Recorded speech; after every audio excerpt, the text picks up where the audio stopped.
আজকে কিন্তু রাজশাহীর মনি ভাইয়ের বাড়িতে চলে গেলাম। আর মনি ভাইয়ের বাড়িতে কি হয় সেটি নিয়েই কিন্তু আজকের ভিডিও। হ্যালো গাইজ, আসসালামু আলাইকুম। সবাই কেমন আছেন? আশা করি সবাই ভালো আছেন, আমিও ভালো। মনি ভাইয়ের বাড়িতে নাকি খুব স্পেশাল চা তৈরি হয়, এর জন্যই কিন্তু আমি আর দুর্জয় আজকে চলে গেছি মনি ভাইয়ের বাড়িতে। আর মনি ভাইয়ের বাড়িতে যেয়ে কিন্তু অনেকটা টাইম পাস করা যায় এবং অনেক সুন্দর একটি পরিবেশ পাওয়া যায়। সবাই চলেন আমরা মনি ভাইয়ের বাড়ি থেকে ঘুরে আসি। আর মনি ভাইয়ের বাড়িতে কি পাওয়া যায়, মনি ভাইয়ের বাড়িতে কি স্পেশাল জিনিস আসে সেটা নিয়ে আজকের ভিডিও বানাচ্ছি। আজকে আমরা চলে যাচ্ছি সিএমবির মোড়। কিন্তু একটি স্পেশাল মোড়, এখানে কিন্তু আমরা অনেকেই যাই। আর বিশেষ করে বিকেল বেলাতে এখানে ভরপুর লোক হয়ে থাকে। বললে ভুল হবে, সিএমবির মোড় পার হয়ে কিন্তু মনি ভাইয়ের বাড়িতে যেতে হয়। আর সিএমবির রাস্তায় আসলে আপনার মনটা কিন্তু অটোমেটিক সুন্দর হয়ে যাবে। এত সুন্দর পরিবেশ আসলে না দেখলে আপনার বিশ্বাস আসলে এটি মনি ভাইয়ের বাড়ি না, এটি হচ্ছে চায়ের দোকান। আসলে চায়ের স্টল কিনে বাড়ি বানিয়ে ফেলেছে সবাই। আর এত সুন্দর একটি পরিবেশ বাড়ি বানাইবে না কেন, সবাই কিন্তু এখানে এসে ঘন্টা পর ঘন্টা বসে থাকে। কথা বললে ভুল হবে, আমিও কিন্তু প্রায় প্রতিদিনই এইখানে আসি। আর এইখানে যেই সময়টা থাকে সেইটা পার করি, কারণ বেকার সময় এখানে পার করার জন্য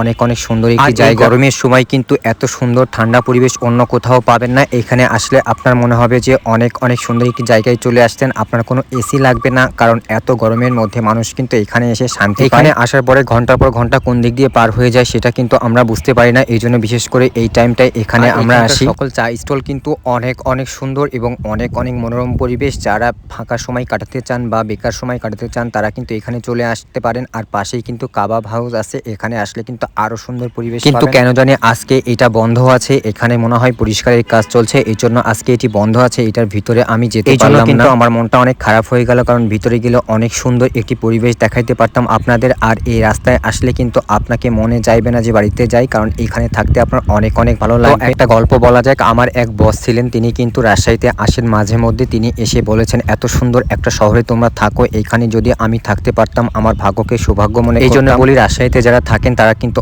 অনেক সৌভাগ্যবান, কারণ এত সুন্দর নিরিবিলি একটা পরিবেশ সবাই পান। আর এত সুন্দর পরিষ্কার পরিচ্ছন্ন একটি শহর পান। এখানকার রিক্সা চালকগুলাও কিন্তু অনেক আরামপ্রিয়, তারা কিন্তু মাঝে মধ্যে এরকম ভাবে আরাম নিয়ে থাকে, কারণ মাঝে মধ্যে যখন দেখা যায় একটু বেশি ক্লান্ত হয়ে গিয়েছে তখন কিন্তু গাছের নিচে বসে তারা একটু আরাম করে। এটি হচ্ছে সিএমবির মেন রাস্তায়। এই রাস্তায় কিন্তু এত সুন্দর পরিবেশ। এইখানে কিন্তু অনেকেই পার্ক মনে করে চারিদিকে বসে থাকে। সিএমবি রাস্তা আসলে পার্কের মতন। এখানে কিন্তু বিকেল বেলা দেখবেন একদম ভরে যায়, মানুষ কিন্তু টাকা খরচ করে পার্কে যায় না, এই সিএমবি রাস্তায় এসে টাইম পার করে। এখানে কিন্তু অনেক মজার খাবার পাওয়া যায়। এখানে কিন্তু সঙ্গে গরম মিষ্টি পাওয়া যায় এবং পুরি পাওয়া যায়। গরম মিষ্টি এখানকার কিন্তু অনেক জনপ্রিয় এবং নামকরা। যারা রাজশাহী সিএমবির মোড়ে গরম মিষ্টি এখনো খাননি তারা কিন্তু চলে আসতে পারেন। পুরি দিয়ে কিন্তু গরম মিষ্টিটা অনেক বেশি ভালো লাগে। কিন্তু কালেক্টর মাঠ আছে, এই মাঠের পাশে কিন্তু অনেক দোকান আছে। এখানে বিভিন্ন আইটেমের জুস পাওয়া যায় এবং বিকেল থেকে এখানকার জাঁকজমক শুরু হয়। এত ভালো লাগে এখানে আসলে। যখন আপনারা সন্ধ্যার টাইমে এখানে আসবেন তখন কিন্তু এটা পুরোপুরি জাঁকজমক হয়ে যাবে এবং পরিপূর্ণ হয়ে যাবে। বিশেষ করে